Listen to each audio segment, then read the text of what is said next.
जी अस्सलाम वालेकुम वरहमतुल्लाहि वबरकातुहू। बड़ी मज़े की ख़बरें हैं जो आप तक पहुंचानी हैं। वैसे तो सोचा जाए और देखा जाए तो 10% अशराफिया के लिए ये पूरा मुल्क ही बड़ा मज़े का है, लजीज है, स्पाइसी है। 76 साल से खाई जा रहे हैं, ना इनके पेट भर रहे हैं, ना इनकी आंखों की भूख मिट रही है। अल्लाह तवक्कल पे चल रहा है ये मुल्क। हम गरीबों के लिए भी बड़े मज़े हैं, गुर्बत के मज़े, बेरोज़गारी के मज़े, महंगाई के मज़े। खैर वापस आते हैं मज़े की ख़बरों पे। पहली खबर पेशावर हाई कोर्ट से।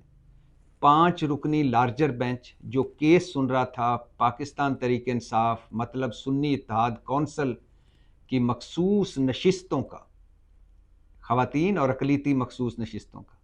अब देखिए ना, इलेक्शन कमीशन ने कितनी मज़ेदार स्ट्रोक खेला और सीटें बनती थी तहरीक इंसाफ की, बांट दी बाकी जमातों में, और ये मज़े का केस पहुंच गया पेशावर हाई कोर्ट।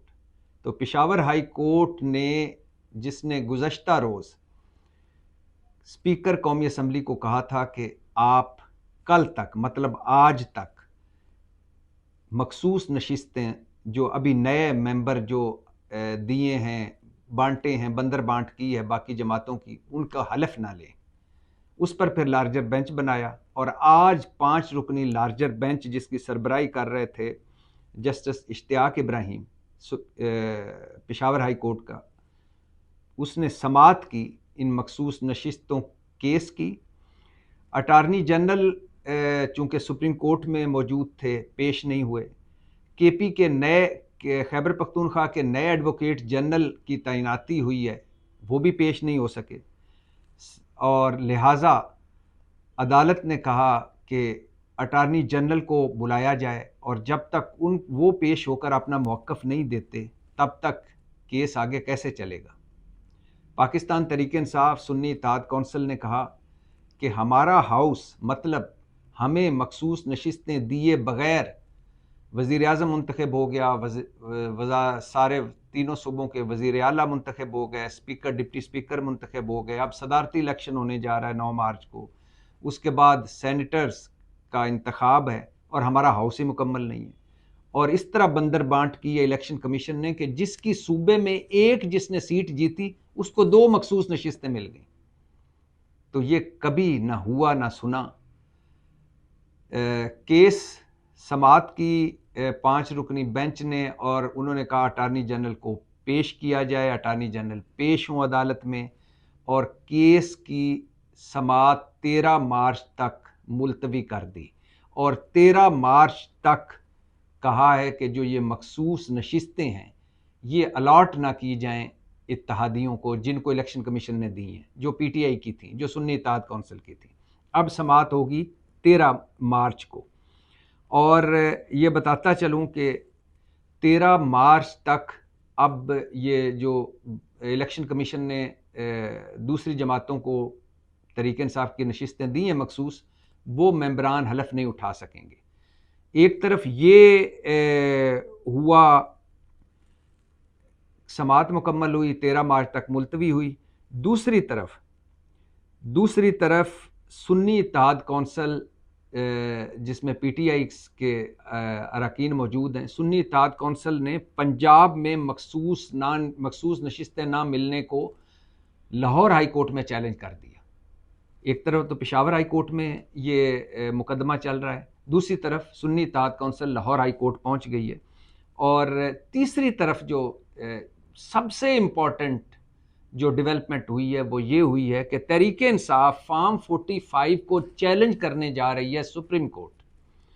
और अली ज़फ़र साहब ने ये बताया है, जो सेनेटर हैं तहरीक इंसाफ के, उन्होंने बताया है कि हम ये चैलेंज करने जा रहे हैं कि फार्म 45 के रिज़ल्ट्स तब्दील करके, फार्म 45 पर तब्दील करके जीते हुओं को हरवाया गया और ये जो असम्बलियों में बैठे हैं इनमें अक्सरियत जाली जीते हुओं की है और फार्म 45 के सबूत हमारे पास मौजूद हैं। हम सुप्रीम कोर्ट में जा रहे हैं चैलेंज करने के लिए। और अली ज़फ़र ने यही बताया कि पेशावर हाई कोर्ट में जो हमारे मखसूस नशिस्तों का केस है उसका फैसला लागू होगा कौमी असम्बली और केपी पर, पंजाब पर चूंकि लागू नहीं होगा, लिहाजा पंजाब में हमने लाहौर हाई कोर्ट में इसलिए गए हैं। तो पाकिस्तान तहरीक इंसाफ फॉर्म 45 को चैलेंज करने जा रही है सुप्रीम कोर्ट में। इत्जाज़ अहसन साहब का इस पर बड़ा एक बयान आया है। उन्होंने कहा है कि फॉर्म 45 के हवाले से जो कुछ हो चुका है, जो इस सिलेक्शन में धांधली हो चुकी है, जिस तरह नंगे तरीके से हारे हुए लोगों को जितवाया गया है, अगर कोई महज़्ज़ब मुल्क होता और अगर कोई जमहूरी मुल्क होता तो अब तक FIA, वहाँ की FIA और नैब इलेक्शन कमीशन में दाखिल हो चुकी होती, सारा रिकॉर्ड तहवील में लिया जा चुका होता और गिरफ्तारियां हो चुकी होती।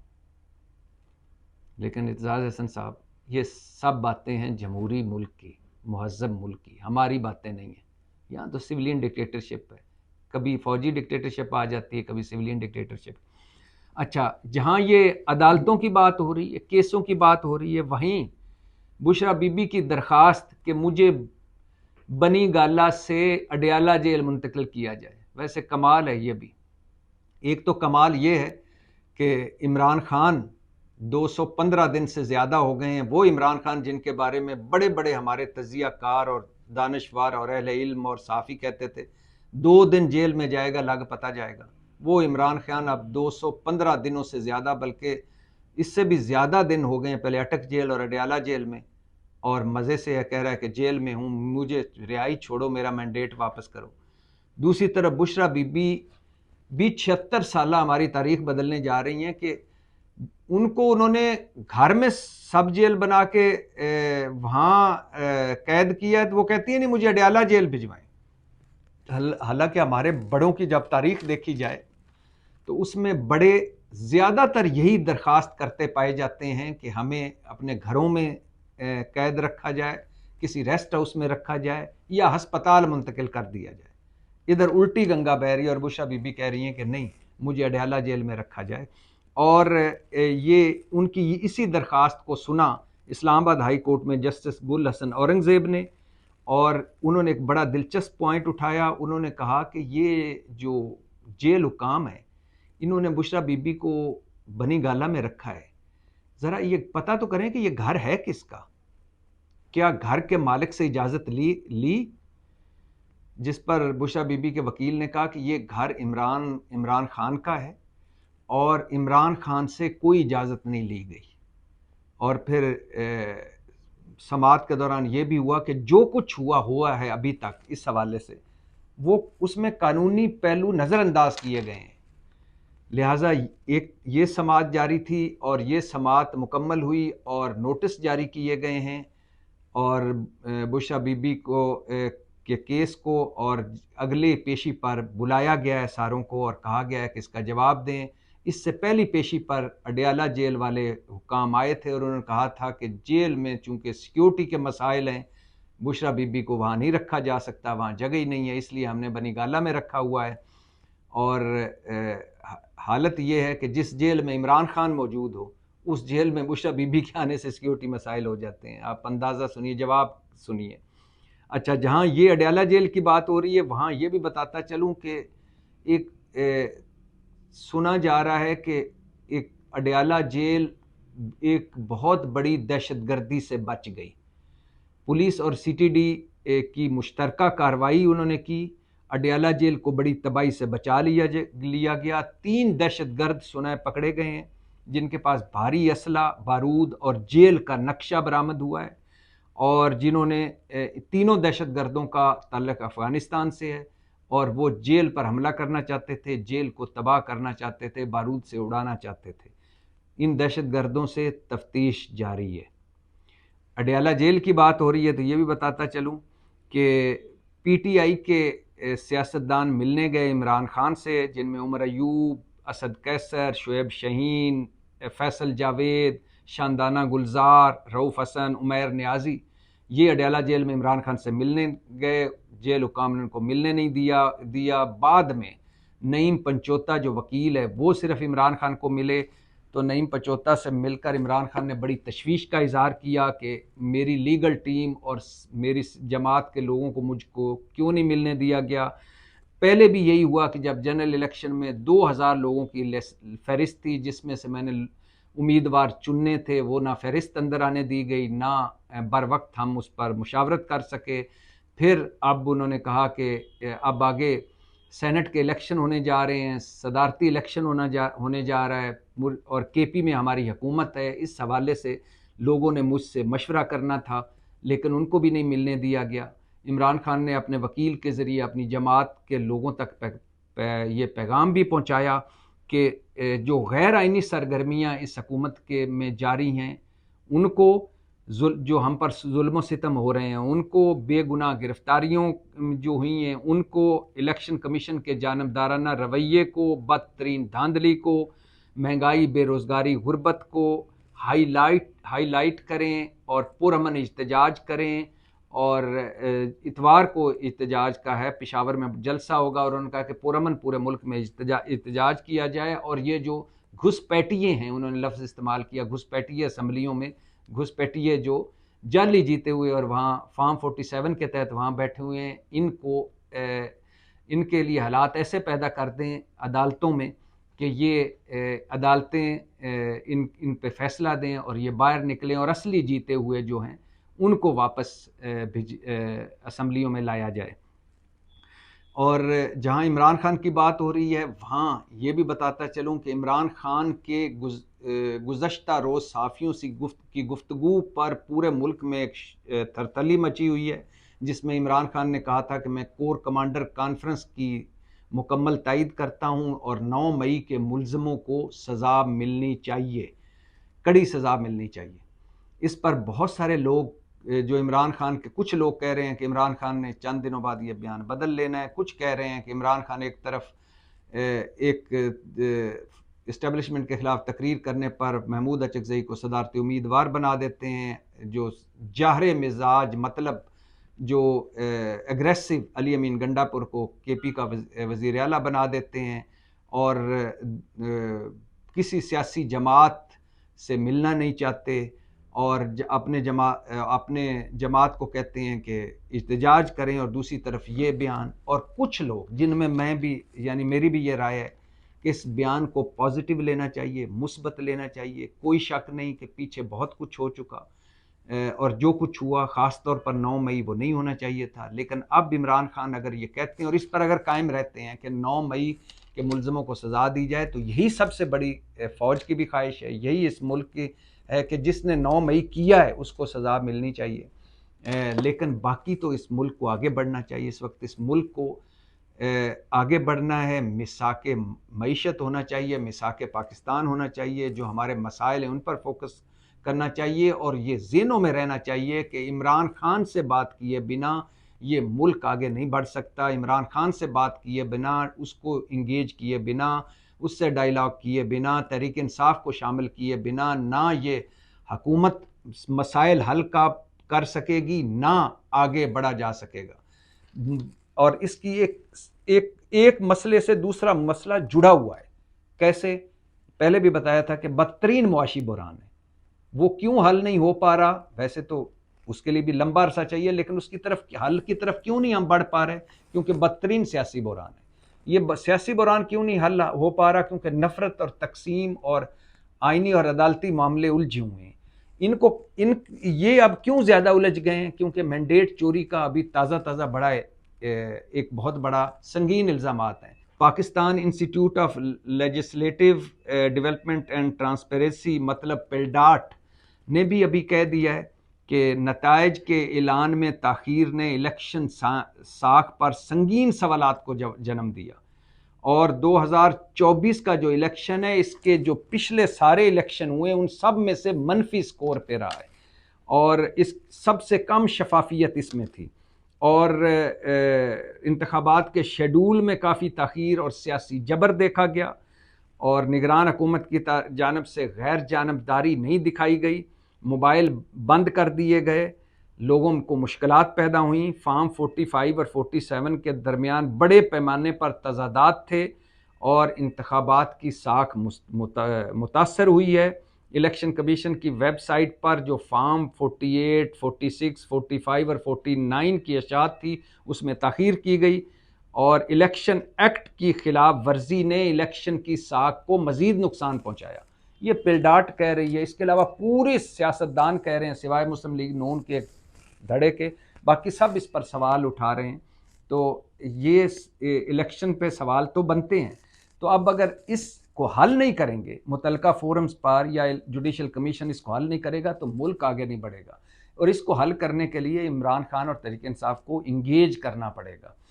तो इमरान खान के इस बयान को देर आयत दुरुस्त आयत कहना चाहिए और उस इंगेज करना चाहिए। अब होता क्या है इस वक्त, तो अभी तक कोई ऐसा कुछ मुस्बत इशारे तो हैं, मगर कोई बैकडोर मुज़ाकरात और बातचीत की भी कोशिशें हो रही हैं, मगर अभी कोई मेन पॉजिटिव कोई डेवलपमेंट नहीं हुई। तो जहाँ ये अडयाला जेल और इलेक्शंस और इन सारों की बातें हो रही हैं, वहाँ ये भी बताता चलूँ कि इमरान खान ने आज अडयाला जेल से एक और तकर्री की है, बड़ी तकर्री। अली अमीन गंडापुर को जैसे केपी का वज़ीर आला, उमर अयूब को अपोजिशन लीडर, वैसे ही शेर अफजल मरवत को पब्लिक अकाउंट कमेटी का कौमी असम्बली में उन्होंने चेयरमैन नामजद किया है। अब होता यह है कि जो अपोजिशन लीडर होता है सूबों में और मरकज़ में, वो पब्लिक अकाउंट कमेटी का चेयरमैन होता है। ये एक रवायत है, लेकिन दूसरा भी हो सकता है जिसको अपोजिशन जमात नामजद करे, लेकिन इस पे मुझे रुकावटें नज़र दिखाई देती हैं, क्योंकि बहुत सारे जमातें नहीं चाहेंगी कि पब्लिक अकाउंट कमेटी का चेयरमैन शेर अफजल मरवत हो, क्योंकि पब्लिक अकाउंट कमेटी किसी भी सरकारी महकमे को के हेड को बुला सकती है, वज़ीर को बुला सकती है, MNA को बुला सकती है, किसी फ़ंड का ऑडिट कर सकती है, किसी तरक्याती स्कीम डेवलपमेंट स्कीम को का ऑडिट कर सकती है, किसी भी इदारे के सरबराह को भी बुला सकती है, नैब, FIA वगैरह इन सारों को, FBR। और तो लिहाजा हुकूमत की कोशिश होगी कि शेर अफजल मरवत ना बने, उमर अयूब बने, लेकिन देखिए क्या होता है।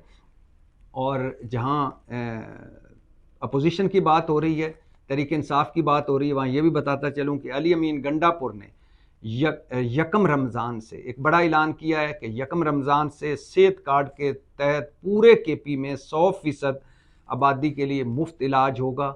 ये एक बहुत बड़ा इनिशिएटिव है, और यकीन करें आम आदमी इस सेहत कार्ड के बारे में बड़ा कंसर्न था। ये बंद कर दिया था शहबाज हुकूमत ने आकर, गो कि अब मरीम नवाज़ उसको नवाज शरीफ का सेहत कार्ड कह के दोबारा शुरू कर रही हैं। हालांकि नवाज शरीफ साहब का ये सेहत कार्ड नहीं है, ये इमरान खान का सेहत कार्ड था जो जनवरी 2015 में लॉन्च किया। नवाज शरीफ साहब ने दिसंबर 2015 में लॉन्च किया था, और लिहाजा ये KP में एक बहुत बड़ा रिलीफ होगा आम आदमी के लिए। इस महंगाई, बेरोज़गारी और गुर्बत के दौर में इलाज के लिए अगर कोई मुफ्त इलाज हो सकता है, और वो भी प्राइवेट अस्पतालों में, तो बहुत बड़ी बात है। और मैंने बहुत सारे आम आदमियों को इस रिलीफ पर इमरान खान और तहरीक इंसाफ को दुआएं देते देखा था, इलाज करवाते देखा था। और अस्पतालों में, उन अस्पतालों में जो बज़ाहिर महंगे अस्पताल हैं, जहाँ आम आदमी इलाज नहीं करवा पाता, वहाँ सेहत कार्ड के ज़रिए लोग इलाज करवाते रहे। और ये एक बहुत बड़ा रिलीफ है जो KP के अवाम को तहरीक इंसाफ और अली अमीन गंडापुर ने दिया है। तो सूरत हाल बड़ी दिलचस्प है कि एक तरफ इमरान खान कह रहे हैं कि 9 मई के मुलज़मों को सज़ा दी जाए, दूसरी तरफ कोर कमांडर कॉन्फ्रेंस के एलामियों को वो सेकंड कर रहे हैं, कह रहे हैं कि मैं तायद करता हूँ। फ़ौज भी कह रही है कि 9 मई के मुलज़मों को, प्लानर्स को, मनसूबा साज़ों को और उसके हौसला अफजाई करने वालों को और नहीं छोड़ा जाएगा। तो एक कम अज़ कम अगर ये 9 मई है हमारी जो इस वक्त सियासत में जो बहुत सारी चीज़ों में रुकावट है, अगर इमरान खान भी कह रहे हैं, फ़ौज भी यही चाहती है, तो अगर ये हो जाए तो और इसके बाद के मामलात को डायलॉग के ज़रिए हल किया जाए तो ये बहुत बड़ी बात होगी। आखिर पे जहाँ ये बताता चलूँ कि अदालतों का मामला है, वहाँ ये भी बताता चलूँ कि हसन नवाज़ और हुसैन नवाज़ को बिना पेश हुए रिलीफ मिल गया है। जी हाँ, एहतसाब अदालत ने उनके जो दायमी वारंट हैं, वो वारंट गिरफ्तारी वो मुअत्तल कर दी हैं। ये वैसे ही है रिलीफ जैसे नवाज शरीफ साहब लंदन में थे, उनको बिना पेश हुए यहाँ अदालत में एक दरख्वास्त गई और उनके रिलीफ मिल गया। इसाक डार साहब लंदन में थे, बिना पेश हुए एक दरख्वास्त इधर आई, उनको रिलीफ मिल गया। सलमान शहबाज शरीफ साहब के बेटे, वो भी लंदन में थे और यहाँ एक दरख्वास्त आई और बिना पेश हुए उनको रिलीफ मिल गया। और याद रहे ये सारे के सारे इश्तिहारी थे, मतलूब थे हमारी अदालतों को, बिना पेश हुए। नवाज शरीफ साहब मुजरम भी थे उस वक्त, तो बिना पेश हुए सारों को रिलीफ मिल गया। एक दरख्वास्त आई और अदालतों ने रिलीफ दे दिया। इसी तरह हसन नवाज और हुसैन नवाज को भी रिलीफ मिल गया है। 12 मार्च को वो आना चाहते हैं, तो अदालत ने उनके वारंट मुअत्तल कर दिए और कहा कि वो आएँ और आकर पेश हो जाएं। 14 मार्च तक टाइम दिया है। और मज़े की बात यह है कि नवाज शरीफ साहब गारंटियों भरी, रिस्क भरी वापसी हुई उनकी, और उनकी सारी सज़ाएँ ख़त्म हो चुकी, नतायात नाहली ख़त्म हो चुकी। वो MNA है इस वक्त, और हालांकि वो मशकूक सीट पर, उनकी सीट मशकूक है।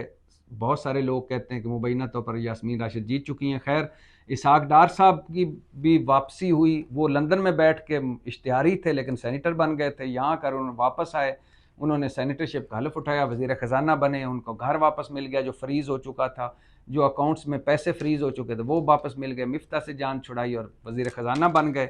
इसी तरह सलमान शहबाज जो जब वापस आए तो वज़ीर आज़म थे उस वक्त उनके वालिद शहबाज शरीफ, उन्होंने उनको फूलों का हार डाला अपने बेटे को। और शहबाज शरीफ उस दिन वज़ीर आज़म बने थे जिस दिन उन पर फ़र्द जुर्म आयद होनी थी। 18 मरतबा हसन नवाज़ और हुसैन नवाज़ को अदालतों ने बुलाया था, और हसन नवाज़ और हुसैन नवाज़ ये मेन गवाह थे उन नैब रेफरेंसेस में नवाज शरीफ और मरीम नवाज़ के। लेकिन जब मामला गर्म हुआ तो ये पतली गली से निकल गए, और इनके बारे में फिर मरीम नवाज़ ने कहा ये तो गैर मुल्की हैं, हमारा पाकिस्तान का कानून इन पर लागू ही नहीं होता, वही गैर मुल्की है, वापस आ रहे हैं। और हमारी अदालतों ने कहा वेलकम बैक। यही है मेरा बनाना रिपब्लिक पाकिस्तान। पाकिस्तान जिंदाबाद।